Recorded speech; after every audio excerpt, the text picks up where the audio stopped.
Почитувани гледачи, ви посакувам добро утро. Време е за 24 од сестрце и денешната тема која што ја представуваме за вас. На нашиот редовен гостин, доктор Зоран Крстевски, филозоф и астролог, денеска е повторно во нашето студио и со него ќе разговараме на една доста опширна тема. Предпоставувам дека повторно нема да имаме време да завршиме со темата.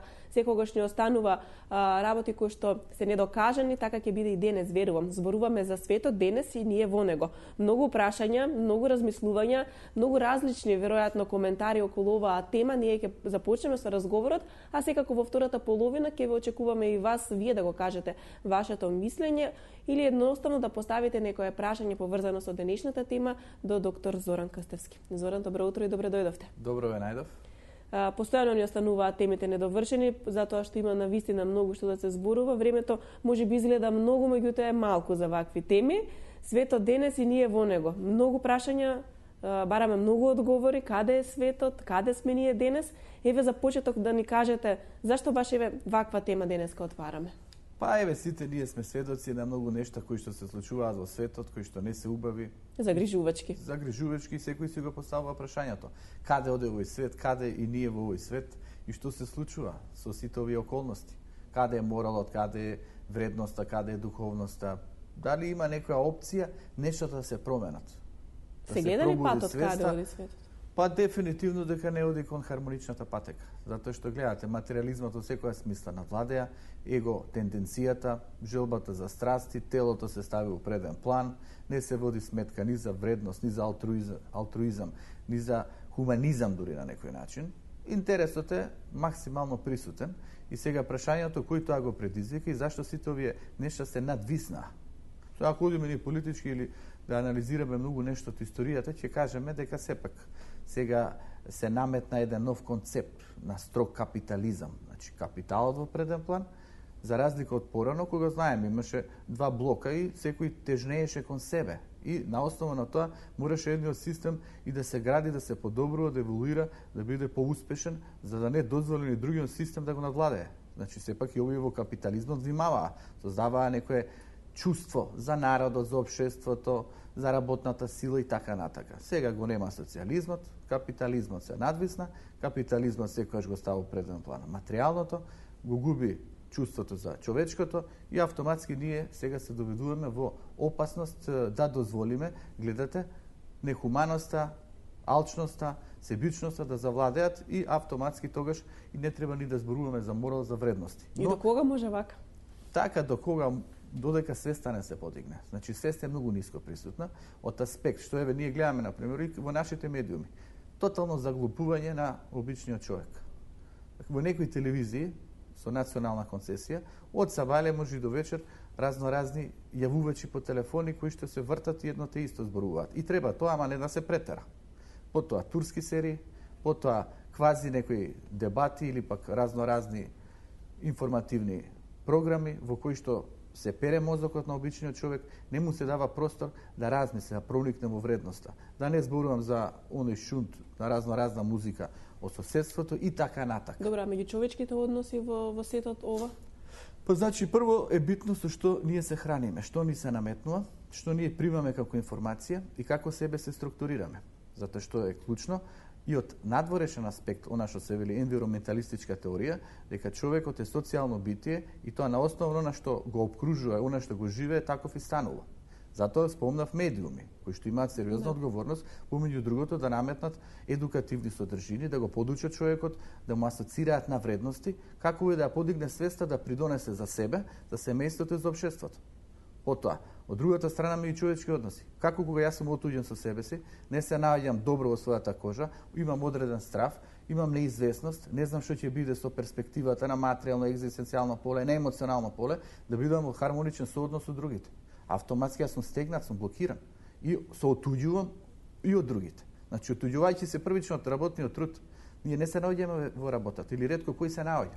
За да се најдеш ти во работата, треба да среќен, радостен, креативно исполнет, да има соодветен личен доход, да има чувство дека напредуваш, дека некои други вредности се ценат, а тоа е на знаењето, на посветеноста, на ангажираноста, а не да се цени подобноста, да се цени кој од која партија, да се цени кој ми е близок, да се ценат и непотистички врски, така натака. Значи, Човекот е подстегнатост на работното место, човекот е подстегнатост од аспект на гледате загаден воздух, неквалитетна исхрана, затоа што има луѓе тотално неодговорни, не го интересира профит.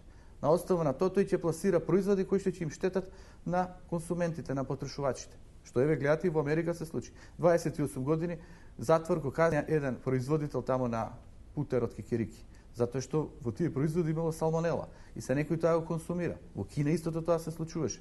Една голема компанија од Швајцарија исто и наметна обезмаснено млеко на некои дечиња во Африка и така натака. Значи, во преден план што се става? Капиталот. Да дојдам до парите, да успеам да се наметнам.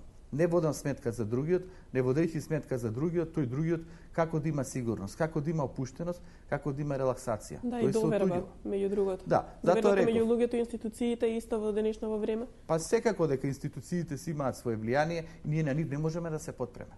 Еве, кој треба да мисли за обичниот човек за она што се вели напредок на општото добро? Некој треба да мисли, ама тој дали мисли? Тој си мисли за себе, тој гледа да просперира, тој гледа да приграби, тој гледа да наметне его и разни негови ориентации, кои што не се од вчера, 25 години. И ние ако гледаме аналитички, прво прашање, кој тоа нас не креира? Второ, каква е нашата свест да избереме помало зло, а не да избереме добро? Значи, гледате, ние се дојдовме во ситуација негацијата да ја третираме, а не да ја третираме афирмацијата. Афирмацијата што значи? Да го избереме подоброто. Значи, подобро во семејство, подобро на екзистенцијален план, подобро на општествен план, подобро за мене како личност, за го надградо. Ја велам, чекај да не дојде по лошото. Дај да видам ова е лошо, ама не е толку лошо како ова најлошото. И автоматски ние со тоа што секогаш бираме или се ориентираме или немаме избор, со тоа што лошото не запоседнува, ние идеме доле. Вака, стагнираме. И гледате, во секоја смисла, во нашата животна перспектива на поле на работа, ние гледаме да работи, функционира. Ние гледаме да дишеме воздух, ние гледаме со нешто се прехраниме. Значи, ние не го гледаме квалитетот, ние гледаме опција да се надградиме. Ама заради што? Прво, заради свеста. А свеста не ја прави само поединецот, ја прави и колективот. Колективот е таков на основа на оно што му се наметнува. Поединецот е таков на основа на оно што го бира. Прво, мораме да идеме кон поединецот, да видиме со што него ќе го подхраниме, а тој поединец може да бидат и младите. И гледате образовниот систем, што да зборуваме. Од разни аномалии. И малиот човек се губи од старт во образовните институции. Улицата станува тотално несигурна, гледате во сообраќајот што се случува. Катастрофално.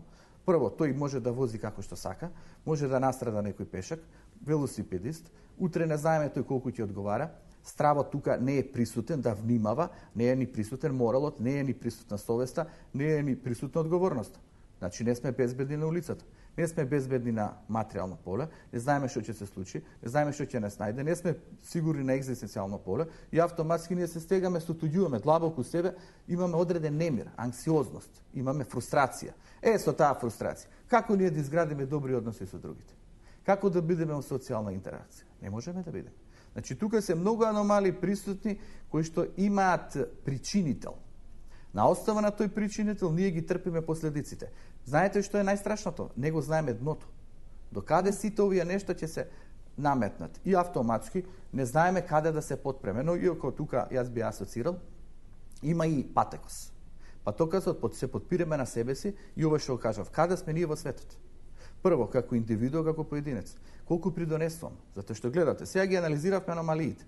Тие има 1001 аспекти кои можеме ние да ги анализираме. Еве, да одам и во поширока рамка.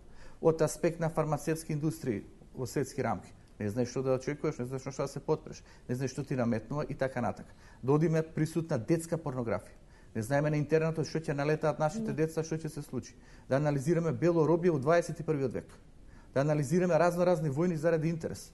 Да анализираме економски рецесии, могти банкарски институции, корпорации и ред други нешта кои ти се наметнуваат, сакаат да ти го земат и она малото обично што го имаш. Значи, ова е дел од аномалиите присутни во светски глобални рамки. Каде се прашањата? Сепак, јас да си ги поставам кон самиот себе си. А каде сум јас и што јас придонесувам нештата да се променат? Затоа што еве ги аномалиите, еве ги причинителите, еве апатијата, еве безнадежноста, еве го чувството, веќе никогаш ништо да не направам, бидејќи добро е да постојам. Затоа и Данте има кажано една голема мисла. Он вели на последното скалило во пеколот. Знаете кој ќе отиде и кој ќе гори? оние кои што се морално индиферентни, кои што се незаинтересирани за периодите кога владеат тие духовни кризи, кога доаѓа до една морална ерозија. Значи, гледате, морална ерозија, а јас вели, еден филозоф Девид Хјум, на мир да си го пијам своето кафе. Не сум заинтересиран. Сирийци, афганистанци, свет, експанзија на негативитет, тенденција да се завладее во материјална сфера, заглупување на свеста на човекот, доминација во секаква рамка, работникот да нема никакви права. Но јас на мира да си го пијам сопственото кафе, мене не ме зафаќа и што ми е мене гајле? Каде одат парите, што се случува со системот, какви вредности се наметнуваат, што тоа ние следиме како медиум, битно мене да ми е добро. Но еден ден и до тебе ќе дојде, како што се случи со германците во времето на нацизмот. Тоа е таа морална дистанцираност од суд, од одлука, од стремеж и ние да го подобриме и направиме нашиот живот похармоничен, во кој што нема да им наштетиме на другите. И затоа, прво се почнува од поединецот.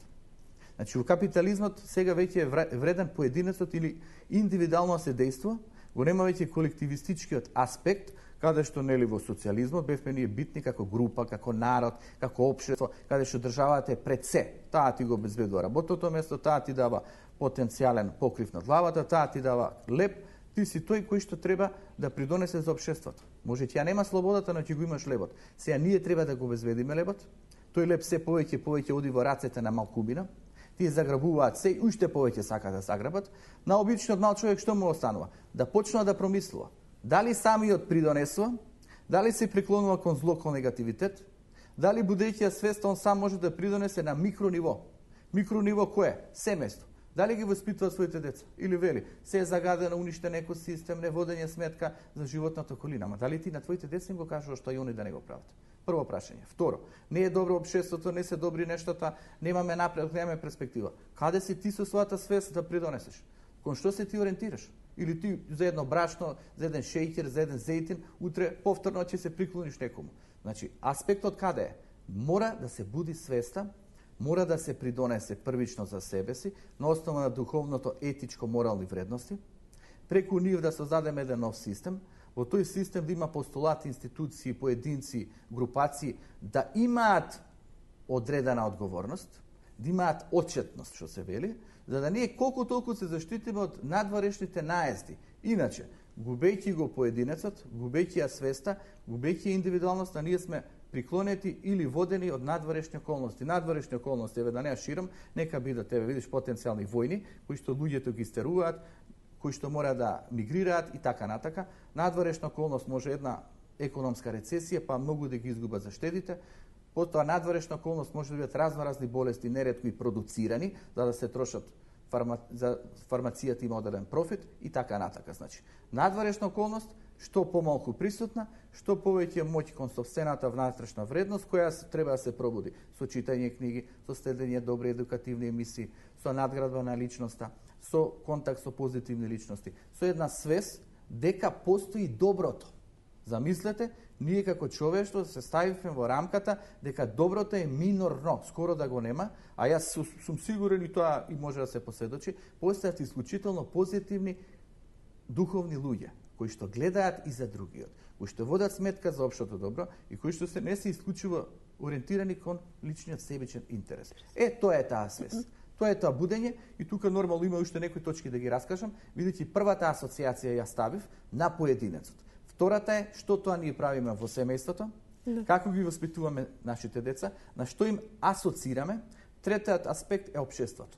Откога ние ќе дојдеме да ги хармонизираме овие три прашања, првично внатрешно самите себе си, второ во семејството да имаме една каква таква хармонизираност или еден поттик на нашите најблиски да напредуваат, и трето, придонес кон општеството, будење на општото добро, верност на должноста, поголема одговорност, посветеност на тоа што сите нас ќе не крепи, ќе не води, тога светот и човештвото имаат шанси. Инаку, како човештвото и светот да напредуваат ако овие три точки ние ги запоставуваме. Да, пред да продолжиме со анализа на точките кои што се битни за светот денес и секако ние во него, ќе направиме куса пауза за блокот реклами. Драги гледачи, ќе ве поканеме и вас во втората половина да бидете дел од нашата емисија, доколку имате некое прашање или можеби кус коментар во однос на денешната тема.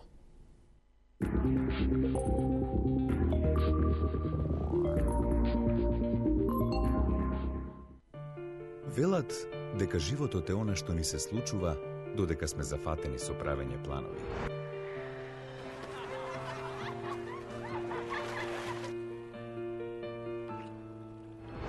Дека поминува толку брзо, додека да се свртиш. А што е животот без моментите кои за секогаш ќе ги паметиме?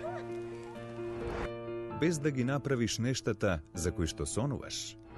Без почесто да кажеш да, а поретко да велиш не, или има време?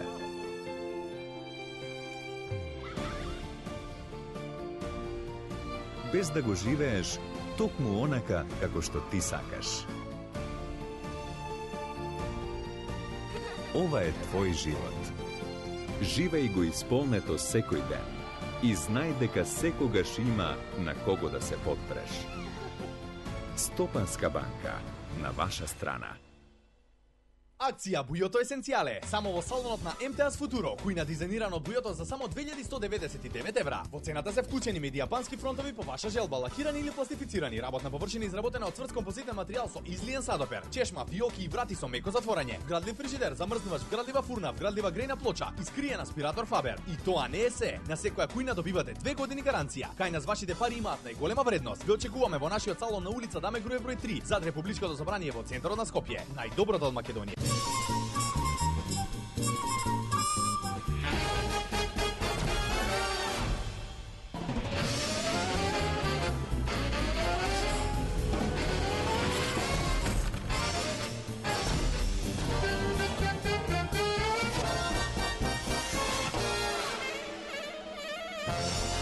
Блокмакс – ефикасен при различни типови болка. Од алкалоид.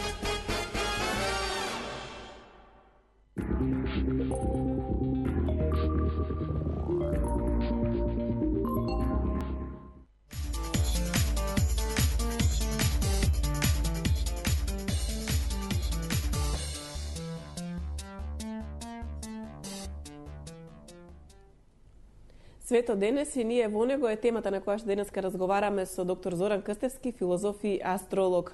Во првата половина започнавме да даваме малку повеќе акцент за тоа каде е светот, каде оди. Некако постојано разговараме на оваа тема дека моралот и етиката како да ги нема повеќе помеѓу луѓето, како да ги нема во општеството. Зборувавме за личноста како поединци, како индивидуи кои што може да допринесат нели да се промени фактичката состојба која што е денеска во глобални рамки. Тука е секако семејството, а потоа општеството, нели како рековме. Напревен треба човекот сам од себе веројатно да тргне за да може тие промени да продолжи да ги прави и во семејството. Втората точка на која што сакаме сега да поразговараме, доколку нема гледачи на линија, доколку има ќе им оставиме простор и нив секако. Да, па убаво кажавте, без изграден, хармонизиран поединец со висока свесност како ние ќе изградиме семејни вредности. Затоа што знаете, има страшна раслоеност. Еве јас на пример знам примери на ептен материјално ситуирани личности со огромен капитал и замислите, дете од 21-2-3 години му купа огромен Мерцедес, огромна кола, дури ја не сум знаел дека таква постои. И се замислете што се наметнува како вредност.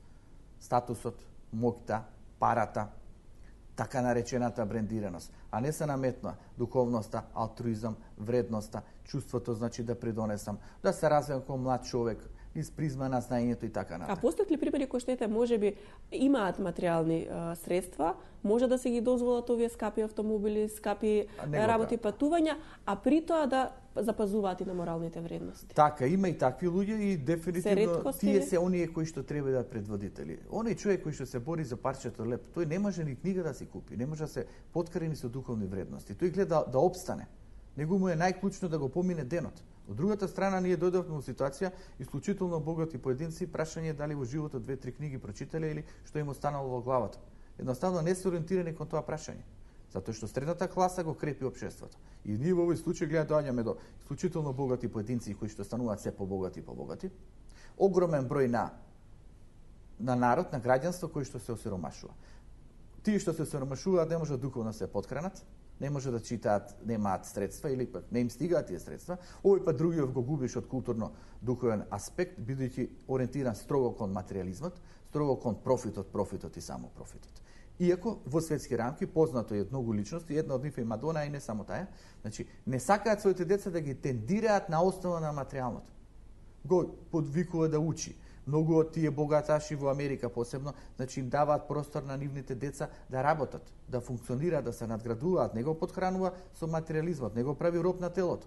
Ама од другата страна имаме и примери каде што еве на пример некој младо момче, не знам дали беше во Швајцарија, зема тој најскап автомобил Ферари, иде таму го пали за да земе пари од осигурителната компанија. Замислете, го уништува за да утре профитира дупло. И тие камери го снимиле, виделе овој што прави. Значи беснење, раскош, неводење сметка и сега каде е прашањето? Го има капиталот, многу лесно ги има врските, ги има привилегиите, утре може да ни стане министер, може да ни стане не знам шо, може да ни стане водач. Каков е тој водач без духовна свест? Каков без морал, без едно чувство за алтруизам?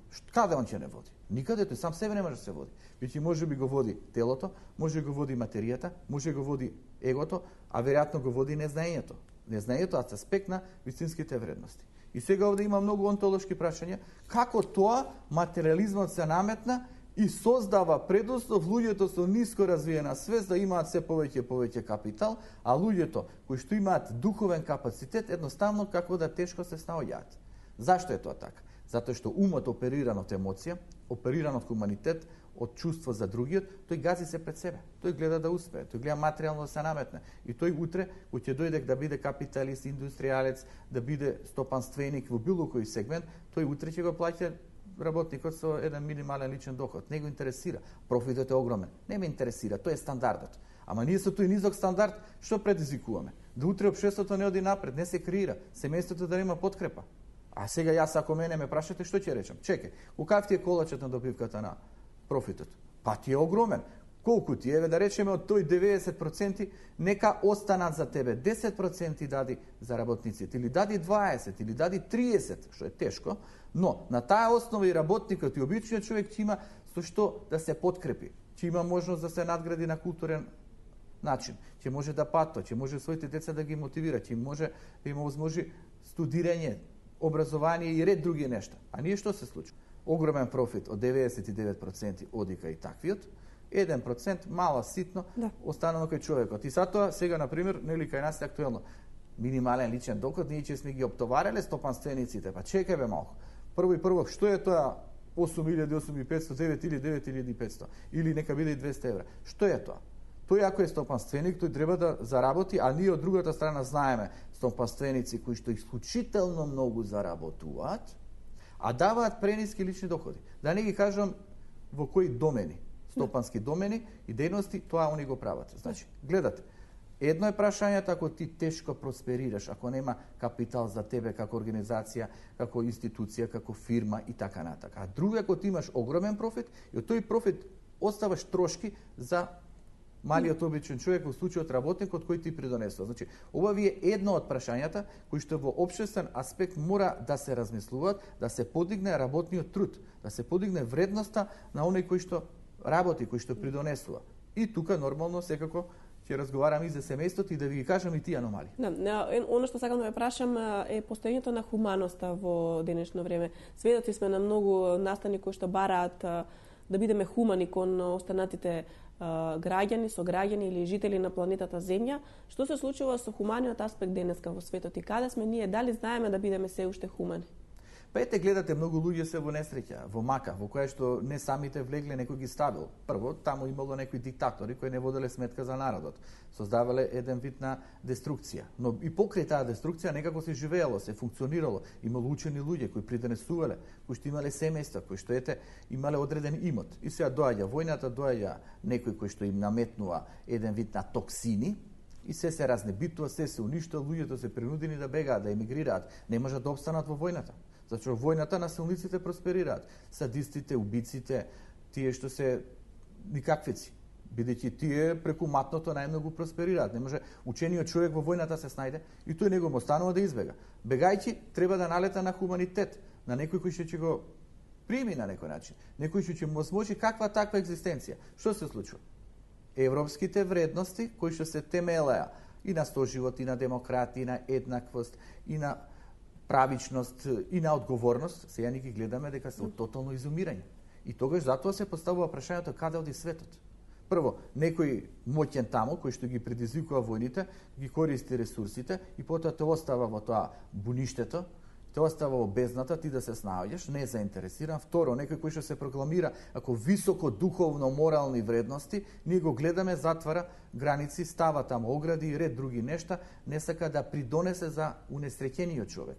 Тој унесреќен човек секако имало причина зашто е во унесреќеност. Можеби и самиот е виновен, не ја подигал свеста. Можеби не се изборил за едно поправедно општество. Можеби дозволил некој од надвор да дојде да го разнебити и така натака. Но, на основа на неговите маки и страдања, не треба ние да го вртиме погледот. Не треба ние да се дистанцираме од секој вид на хумана активност. Па една рака, една чаша вода, една насмевка, една било што може да се придонесе. И мајка Тереза каже, ако не можеш да ги правиш големите работи, прави ги малечките, но со многу љубов. И ние како поединци не можеме да влијаме на глобалната структура. Ние можеме на локалната, во оној домен во кој што се наоѓаме. И затоа постојано зборувам. Не може ние да одиме напред ако ја немаме отчетност, ако ја немаме одговорност. Ако ја немаме верноста кон должност. Значи секој на основа својата област. Јас сум филозоф, ние филозофите сме совеста на општеството. Мора да зборуваме. Тоа е тоа нашата работа.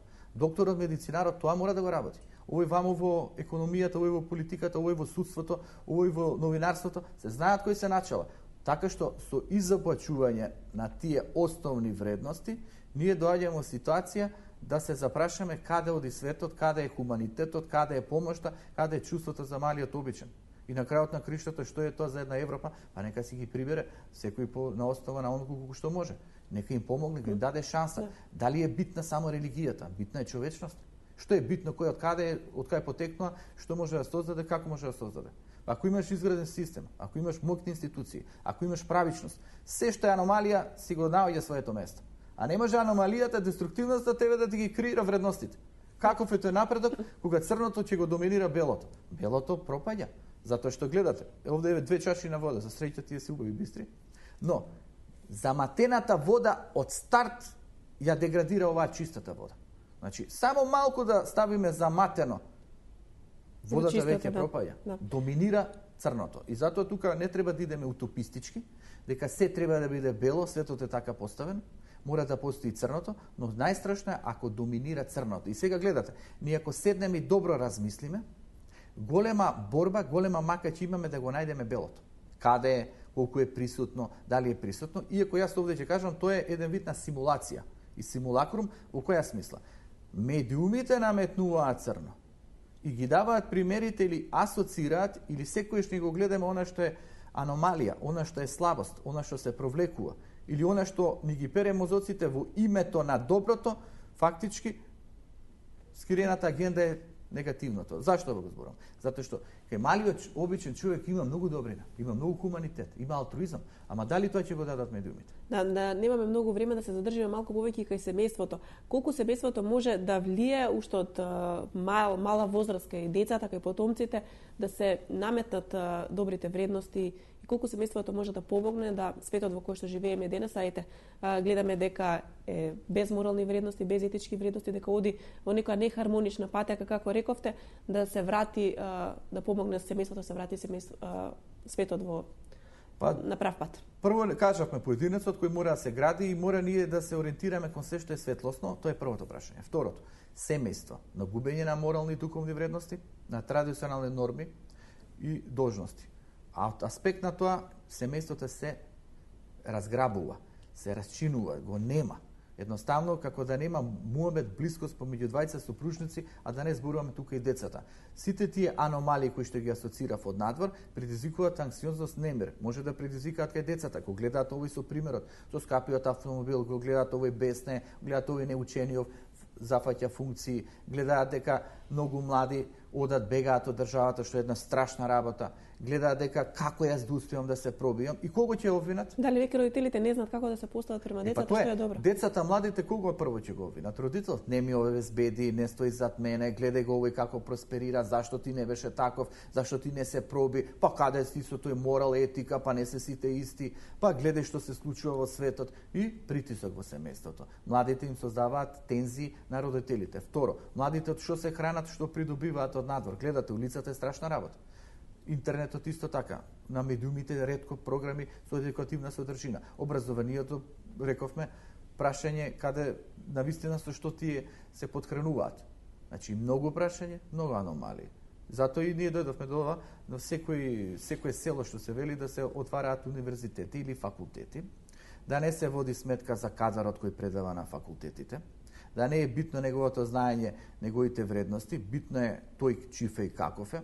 Од другата страна, младиот свати дека само преку знаењето тешко се успева, бара начин како тоа знаење некаде да го воспостави, да го искористи, гледа тешко може да го воспостави онаму каде што е не униформисан, односно не е припадник на одредена партија, и тој млад станува тензичен, нервозен и затоа семејните вредности се губат бидејќи родителот е жртва на капиталистот, жртва на работниот труд, го нема слободното време, не може културно да се подигне, не чита или нема време да чита.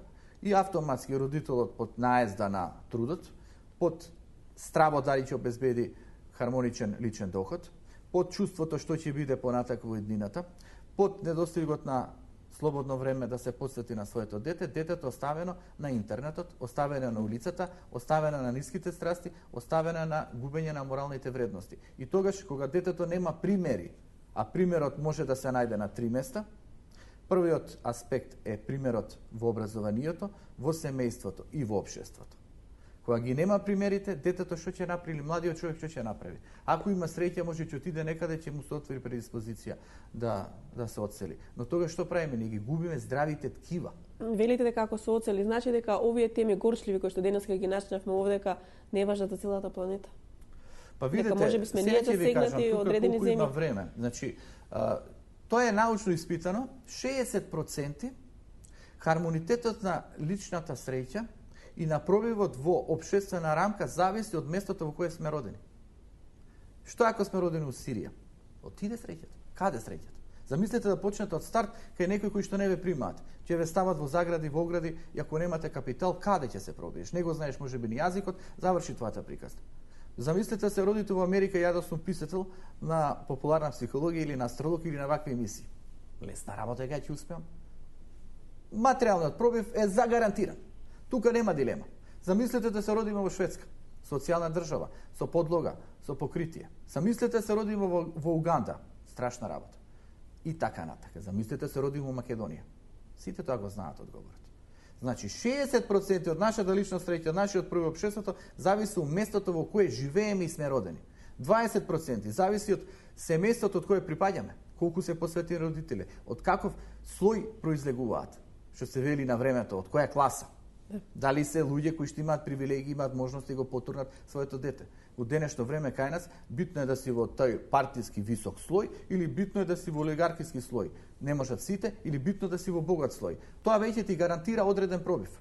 Затоа што што е доле на маргините, тие што се вели сиромашните, тие многу тешко ќе се пробијат во капитализам. Ти треба дупли сили да направат во совсеното општество да направат успех. Значи гледате, 20% семејството од кое произлегуваме и материјалните придобивки кои тоа семејство не го возможува. И 20% се само личниот труд и способности, моето знаење. Тоа не треба да се подценува и тоа треба да биде основата преку која ние ќе почнеме да ги менуваме нештата, менувајќи се себе си, подкренувајќи се на основа на знаењето, барајќи го местото под сонцето, ние можеби имаме одредена шанса. За жал, нашите млади шансата ја бараат во странство. Не дека е таму совршено. Гледате, има разни ситуации. Но сепак, шансите се зголемуваат на основа на работниот труд, на основа на финансиската подлога и на среќата у животот. Дали на самиот крај од емисијата имаме гледач? Добро утро. Добро утро.